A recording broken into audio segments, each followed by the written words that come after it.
রইল প্রেমের নিমন্ত্রণ পর্ব ২২ লিখেছেন ইয়োস্টাডিমো। পুরনো সাংস্কৃতিক কক্ষের সামনে মুহূর্তের মধ্যেই এক অস্বাভাবিক পরিবেশের সৃষ্টি হলো। কিছুক্ষণ আগেও যেখানে করিডোরটা প্রায় নির্জন ছিল, সেখানে এখন অসংখ্য মানুষের ভিড়। অধ্যক্ষ মোস্তাফিজুর রহমানের পেছনে একে একে দাঁড়িয়ে আছেন কলেজের বেশ কয়েকজন শিক্ষক।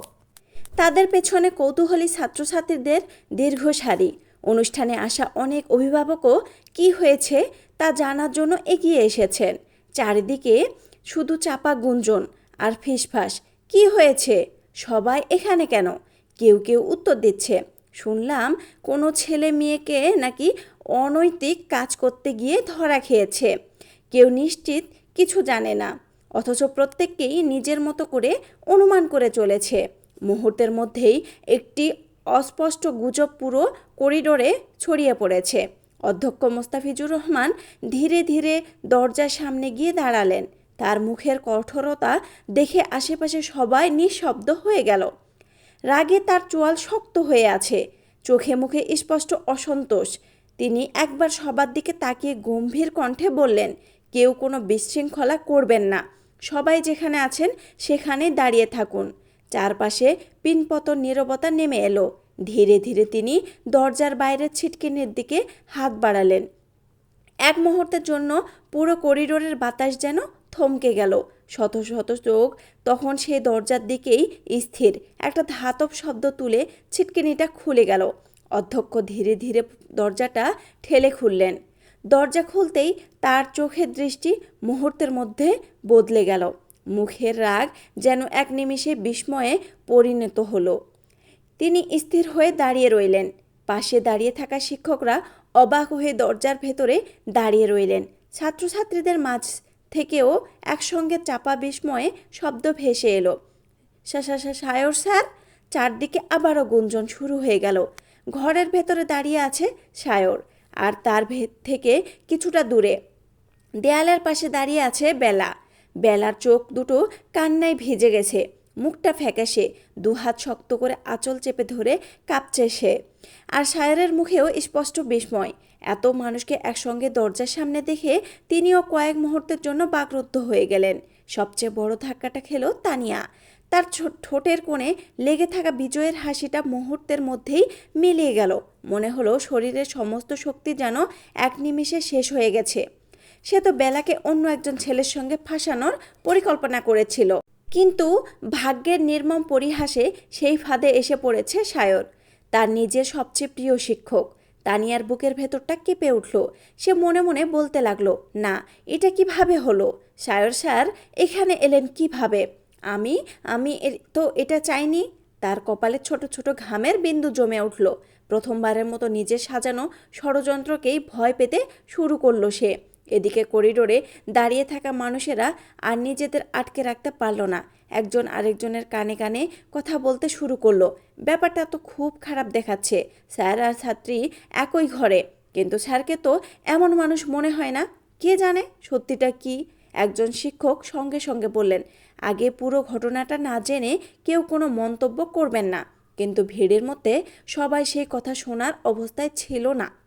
অনেকে নিজেদের মতো করে গল্প বানাতে শুরু করলো।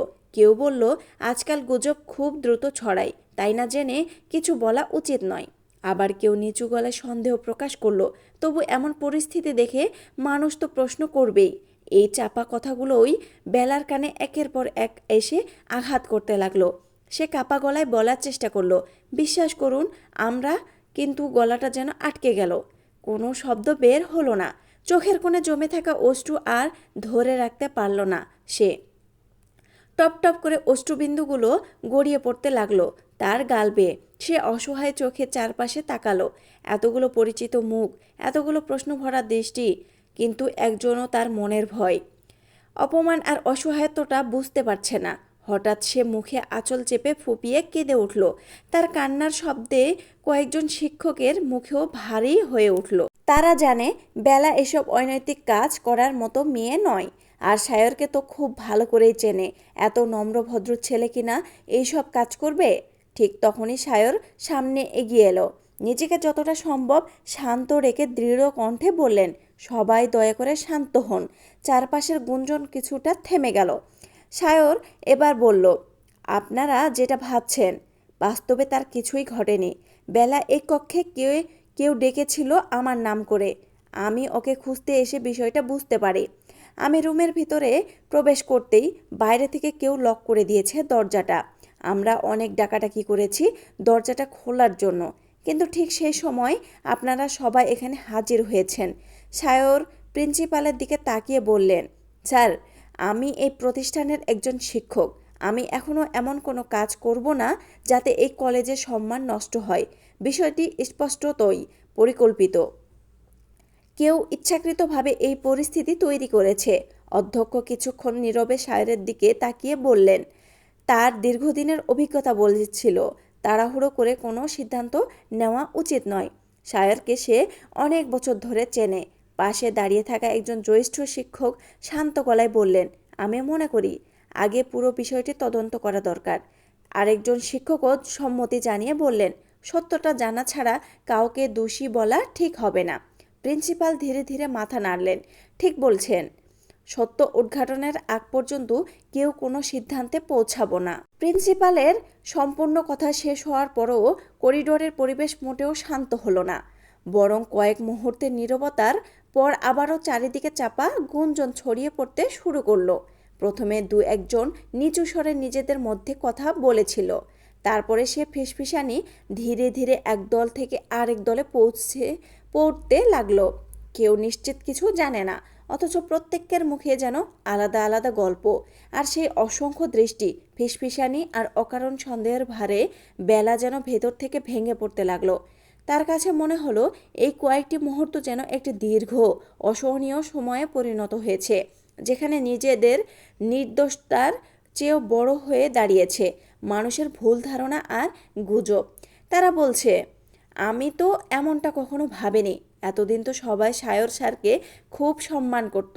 ব্যাপারটা তো যদি সত্যি না হয়, মানুষ কি আর এত সহজে বিশ্বাস করবে? একটা গুজব ছড়াতে সময় লাগে না, কিন্তু সেটা মুছে যেতে অনেক সময় লেগে যায়। এই সমাজে সত্য জানার আগেই মানুষ বিচার করে ফেলে। পরে সত্য প্রকাশ পেলেও সেই প্রথম উপবাদটাই মানুষের মনে থেকে যায়। অনুষ্ঠানে উপস্থিত কয়েকজন অভিভাবকও নিজেদের মধ্যে নিচু গলায় আলোচনা শুরু করলেন। কারো মুখে বিস্ময়, কারো মুখে হতাশা, আবার কারো চোখে মুখে স্পষ্ট সন্দেহের ছাপ। একজন দীর্ঘশ্বাস ফেলে বললেন, সমাজ খুব কঠিন, সত্য জানার আগেই মানুষের বিচারের রায় দিয়ে দেয়। আরেকজন তাচ্ছিল্যের হাসি হেসে বললেন, আজ যা রটবে কাল সেটাই সত্যি বলে সবাই ছড়াবে। আরও একজন আক্ষেপের সুরে বললেন, একটা মেয়ের নামে এ ধরনের অপবাদ একবার সমাজে ছড়িয়ে পড়লে সেই অপবাদের দাগ আর সহজে মুছে ফেলা যায় না। সত্য মিথ্যা যাচাই করার প্রয়োজন কেউ অনুভব করে না, বরং মুখে মুখে গল্পের সঙ্গে সঙ্গে নতুন নতুন কথা যোগ হতে থাকে।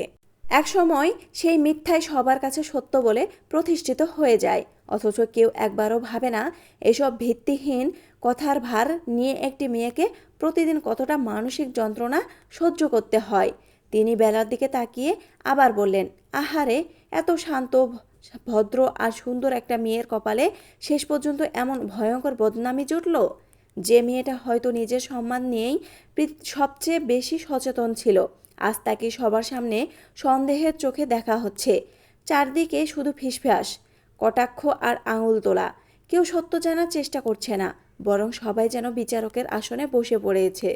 একজন গার্ডিয়ান ঠোঁট বাঁকিয়ে ব্যঙ্গের সুরে বললেন, ইস, দেখতে তো একেবারে ভদ্র ছিল, আসল রূপটা আজ বের হলো। এখন এই মেয়েকে বিয়ে করবে কে? বাপ মায়ের নাম ডুবিয়ে দিল। এরা কলেজে পড়াশোনা করতে আসে নাকি নষ্টামি করতে আসে আমি বুঝি না। তার কথা শেষ হতেই চারপাশে মুহূর্তের মধ্যে আরও নানা ধরনের মন্তব্য ছড়িয়ে পড়ল। কেউ আফসোস করে দীর্ঘশ্বাস ফেলল, কেউ ব্যঙ্গ করে বলল, আবার কেউ সীমা ছাড়িয়ে বেলার বাবা মা ও পুরো পরিবারকে নিয়ে কটূক্তি করতে শুরু করলো। মেয়ে এমন হলে বুঝতে হবে পরিবারও তেমনই। বাবা মা নিশ্চয়ই ঠিকমতো মানুষ করতে পারেনি। এসব মেয়েদের কারণে সমাজের পরিবেশ নষ্ট হচ্ছে। একজনের পর একজন বিষাক্ত মন্তব্য ছুড়ে দিতে লাগলো। সত্য মিথ্যা যাচাই না করেই সবাই যেন বেলাকে তার আর তার পরিবারকে অপমান করতে ব্যস্ত হয়ে উঠল। কারো মুখে সহানুভূতির চেয়ে কৌতূহল বেশি, কারো চোখে করুণার চেয়ে অবজ্ঞা বেশি। এই কথাগুলো যেন একটার পর একটা ধারালো তীর হয়ে এসে বিঁধতে লাগলো বেলার হৃদয়ে। সে দুহাতে নিজের আঁচল শক্ত করে চেপে ধরল। তার চোখের পানি থামার নামই নিচ্ছে না, ঠোঁট কাঁপছে, কিন্তু কোনো উত্তর দেওয়ার শক্তি নেই। মনে হচ্ছে চারপাশে শত শত মানুষের দৃষ্টি একসঙ্গে তাকে কাঠগড়ায় দাঁড় করিয়ে প্রশ্ন করছে। বেলা মাথা নিচু করে ফুপিয়ে ফুপিয়ে কাঁদতে লাগলো। অপমান, ভয়, লজ্জা আর অসহায়ত্ব মিলেমিশে তার পুরো শরীর কাঁপছে। আর সেই কান্না দেখে কয়েকজন ছাত্রী অস্বস্তিতে পড়ে গেল। তারা বুঝতে পারছিল পুরো ঘটনা না জেনেই পরিস্থিতি ভয়াবহ দিকে এগিয়ে যাচ্ছে। কিন্তু গুজবের স্বভাবই যেন এমন, একবার কোনো কথা ছড়াতে শুরু করলে তাকে থামানো সবচেয়ে কঠিন কাজ হয়ে যায়। করিডোরের এক প্রান্ত থেকে আরেক প্রান্ত একই আলোচনা ঘুরে বেড়াতে লাগলো। বেলার চোখের পানি যেন থামার নামই নিচ্ছিল না। এই দৃশ্য দেখে এতক্ষণ নিজেকে সংযত রাখার চেষ্টা করা শায়রের ধৈর্যের বাঁধ ভেঙে গেল। তিনি ধীরে ধীরে এক পা সামনে এগিয়ে এলেন। তার চোখে মুখে কঠোরতা স্পষ্ট, চোয়াল শক্ত হয়ে আছে। গভীর অথচ দৃঢ় কণ্ঠে বললেন, যথেষ্ট হয়েছে। মাত্র দুটি শব্দ, কিন্তু সেই দুটি শব্দেই পুরো করিডোর মুহূর্তের মধ্যেই নিস্তব্ধ হয়ে গেল। সবাই একসঙ্গে শায়রের দিকে তাকিয়ে রইল। শায়র চারপাশে ধীরে ধীরে দৃষ্টি বুলিয়ে বললেন, আপনারা সবাই শিক্ষিত মানুষ, অথচ একজন মানুষের বিরুদ্ধে কোনো প্রমাণ ছাড়াই শুধু অনুমান করে গুজবের ভিত্তি তাকে দোষী বানিয়ে দিচ্ছেন। এটা কোনো ন্যায় বিচার নয়।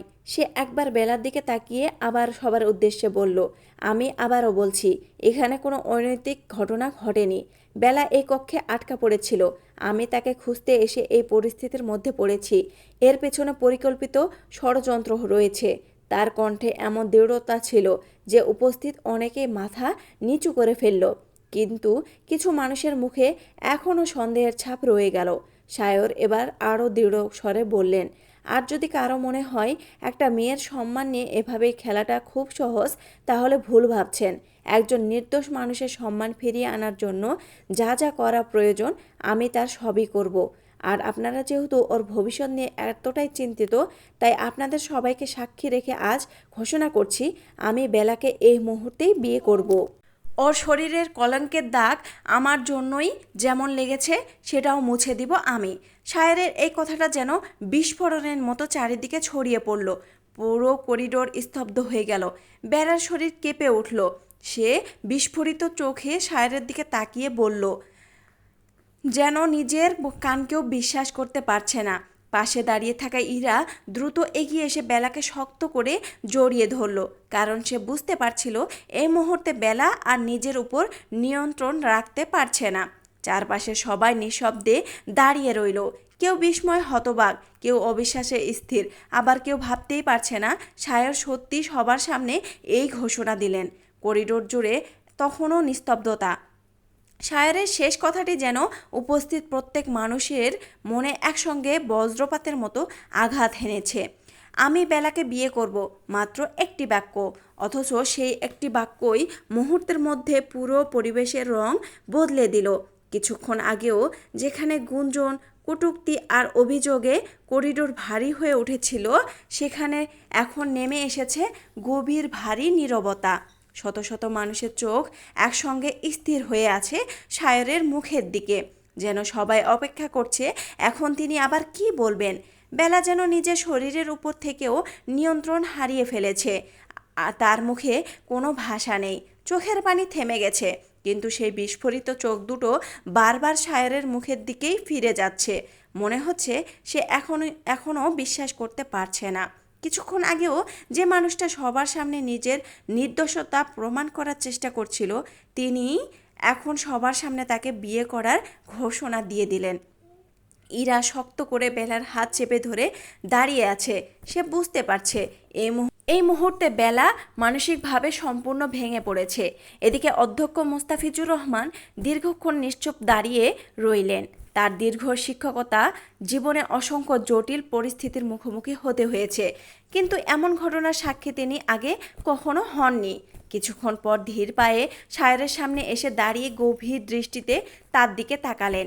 কয়েক সেকেন্ড নীরব থাকার পর গম্ভীর কণ্ঠে বললেন, শায়র, তুমি কি সম্পূর্ণ সুস্থ মস্তিষ্কে এই সিদ্ধান্ত নিয়েছো, নাকি পরিস্থিতির চাপে আবেগপ্রবণ বা রাগে হয়ে এমন কথা বলছো? সায়র এক মুহূর্ত সময় নিল না। তিনি সোজা দাঁড়িয়ে দৃঢ় কণ্ঠে বলল, জি স্যার, আমি সম্পূর্ণ সচেতন অবস্থায় এই সিদ্ধান্ত নিয়েছি। আমি আমার প্রতিটি কথার দায়িত্ব নিতে প্রস্তুত। প্রিন্সিপাল আবার বললেন, একটা মেয়ের সম্মান রক্ষা করা অবশ্যই একজন ভদ্র মানুষের দায়িত্ব, কিন্তু সম্মান রক্ষার অনেক পথ আছে। বিয়ে জীবনের সবচেয়ে বড় সিদ্ধান্ত। রাগ, অপমান কিংবা আবেগের বশে এমন সিদ্ধান্ত নেওয়া ঠিক নয়। আজ তুমি যা বলছো, কাল যদি তার জন্য অনুশোচনা হয়। সায়রের চোখে কঠোরতা আর স্পষ্ট হয়ে উঠল, স্যার, আমি কখনো রাগের মাথায় সিদ্ধান্ত নিই না। আর একটা কথা আমি খুব ভালো করেই জানি, আজ যদি আমি চুপ করে দাঁড়িয়ে থাকি, তাহলে কাল এই কলেজের প্রতিটি করিডোরে, প্রতিটি শ্রেণীকক্ষে, এমনকি এই শহরের প্রতিটি অলিতে গলিতেও বেলার চরিত্র নিয়ে আঙুল তুলবে। মানুষ প্রমাণ চাইবে না, সত্য জানবে না, শুধু অপবাদটাই ছড়িয়ে বেড়াবে।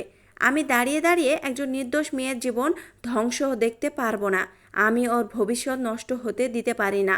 তার কণ্ঠে দৃঢ়তা উপস্থিত প্রত্যেক মানুষকে স্তব্ধ করে দিল। একজন শিক্ষক ধীরে ধীরে বললেন, সায়র, বিষয়টা আরেকবার ভেবে দেখো। তুমি বেলাকে বিয়ে করলেই যে সব সমাধান হবে তারও নিশ্চয়তা নেই। সায়র শান্ত অথচ অটল কণ্ঠে উত্তর দিল, ভাবার সময় আমি পেরিয়ে এসেছি স্যার, এখন সিদ্ধান্ত বাস্তবায়নের সময়। এই কথাটা শোনার পর আবারও চারিদিকে চাপা গুঞ্জন শুরু হয়ে গেল। উনি সত্যি বিয়ে করবেন? এত বড় সিদ্ধান্ত, এভাবে এখন কলেজে বিয়ে হবে নাকি? প্রিন্সিপাল একবার চারপাশে তাকিয়ে সবাইকে চুপ থাকার ইশারা করলেন। কলেজের সম্মান রক্ষাতে সে সায়রের কথাই মেনে নিল। তারপর অফিস সহকারীকে ডাকলেন, রবিউল। জি স্যার। অবিলম্বে একজন কাজের সঙ্গে যোগাযোগ করো। তাকে বলো কলেজে জরুরি ভিত্তিতে আসতে হবে, যত দ্রুত সম্ভব যেন পৌঁছে যান। অফিস সহকারী বিস্ময়ে কিছুক্ষণ সায়র আর অধ্যক্ষের দিকে তাকিয়ে রইল। তারপর মাথা নেড়ে দ্রুত অফিসের দিকে চলে গেল। সায়র এবার নিজের সামনে এগিয়ে এলেন। স্যার, আর একটা অনুরোধ আছে। বলো। আমার বাবা সারোয়ার খানকে খবর দেওয়া হোক, তাকে দ্রুত কলেজে আসতে বলুন। একটু থেমে আবার বললেন, আর বেলার বাবা, আমার চাচা বাশার খানকেও খবর দিন। মেয়ের অভিভাবক হিসেবে তার উপস্থিতি সবচেয়ে বেশি প্রয়োজন। অধ্যক্ষ কয়েক মুহূর্ত সায়রের দিকে তাকিয়ে রইলেন। তিনি বুঝতে পারছিলেন ছেলেটা শুধু মুখের কথা বলছে না, সে সত্যিই নিজের সিদ্ধান্ত বাস্তবে রূপ দিতে প্রস্তুত। তিনি অফিসের আরেকজন কর্মচারীকে ডেকে বললেন, অবিলম্বে সারোয়ার খান সাহেব আর বাশার খান সাহেবকে ফোন করো, বলবে বিষয়টি অত্যন্ত জরুরি, তারা যেন দ্রুত সম্ভব কলেজে চলে আসেন। জি স্যার। কর্মচারী দ্রুত সেখান থেকে চলে গেল। এই দৃশ্য দেখে উপস্থিত মানুষের বিস্ময় যেন আরও কয়েক গুণ বেড়ে গেল। তাহলে কি সত্যি বিয়ের ব্যবস্থা করা হচ্ছে কলেজেই? এমন ঘটনা তো কোনোদিন শুনিনি। কেউ অবিশ্বাসে মাথা নাড়ছে, কেউ আবার মোবাইল বের করে পরিচিত জনকে ফোনে ঘটনাটা বলতে শুরু করেছে, কেউ কেউ লুকিয়ে লুকিয়ে সম্পূর্ণ ঘটনা ভিডিও করছে। অন্যদিকে বেলা যেন এখনও বাস্তবে ফিরতে পারছে না। সে ধীরে ধীরে মাথা তুলল, চোখ দুটো লাল হয়ে গেছে, কান্নার কারণে কণ্ঠ ভারী হয়ে এসেছে। অনেক কষ্টে সে বলল, স্যার, আপনি আপনি কি করছেন? সায়র কোনো উত্তর দিল না। বেলা আবার বললেন, আপনি রাগের মাথায় এমন একটা সিদ্ধান্ত নিতে পারেন না। আমার জন্য আপনার জীবন নষ্ট করবেন না। মানুষ আমাকে নিয়ে যা খুশি বলুক, আমি সব সহ্য করব, কিন্তু আপনার ভবিষ্যৎ, আপনার সম্মান এতে আরও নষ্ট হবে আমাকে বিয়ে করলে। কথাগুলো বলতে বলতেই তার গলা ভেঙে গেল। সে আবার বলল, দয়া করে এই সিদ্ধান্ত বদলে ফেলুন। আমি আপনাকে বিয়ে করতে চাই না। চারপাশে দাঁড়িয়ে থাকা সবাই নিঃশব্দে তাদের কথোপকথন শুনছিল। সায়র ধীরে ধীরে বেলার দিকে এগিয়ে গেল। তার চোখে তখন অদ্ভুত এক দৃঢ়তা। গভীর কণ্ঠে বলল, শুনে রাখো বেলা, আমি জীবনে কখনো আবেগের বশে সিদ্ধান্ত নিইনি, আজও নেইনি। আর একবার যে সিদ্ধান্ত আমি নিয়ে ফেলি, পৃথিবীর কোনো শক্তি আমাকে সেই সিদ্ধান্ত থেকে এক চুলও সরাতে পারবে না। সে আবারও দৃঢ় কণ্ঠে বললেন, আজ শুধু তোমার সম্মানের প্রশ্ন নয়, আমার নীতিরও প্রশ্ন। শুধু তোর নয়, তোর সঙ্গে সঙ্গে আমার চরিত্রের দিকেও আঙুল তুলছে। শায়রের প্রতিটি শব্দ যেন করিডোরের দেয়ালে দেয়ালে প্রতিধ্বনিত হতে লাগলো। বেলা আর কোনো কথা বলল না, সে শুধু নির্বাক হয়ে দাঁড়িয়ে রইল। আর সবচেয়ে বড় বিষয়, শায়র যে জেদ করে বিয়ের সিদ্ধান্ত নিয়েছে, বেলা এখন 100% শিওর। তার মনে হচ্ছিল কয়েক মিনিটের মধ্যে তার পুরো জীবন যেন অচেনা এক মোড়ে এসে দাঁড়িয়েছে। কিছুক্ষণ আগেও সে শুধু নিজের নির্দোষতা প্রমাণ করতে চেয়েছিল, আর এখন কলেজে কাজী আসছেন, তার বাবা বাশার খান আসছেন, তার চাচা সারোয়ার খান আসছেন, আর উপস্থিত শত শত মানুষ অপেক্ষা করছে আজ এই কলেজ প্রাঙ্গণে হয়তো এমন একটি সিদ্ধান্তের সাক্ষী হতে চলেছে যা তাদের জীবনে গতিপথ চিরদিনের জন্য বদলে দেবে। বেলা শুধু নির্বাক চোখে শায়রের দিকে তাকিয়ে রইল। তার কাছে সবকিছু যেন অবিশ্বাস্য এক স্বপ্নের মতো লাগছে, একটি এমন স্বপ্ন যার শেষ কোথায় সে নিজেও জানে না। কিন্তু বেলা ও তার কথায় অটল, সে কোনোভাবেই শায়রকে বিয়ে করবে না।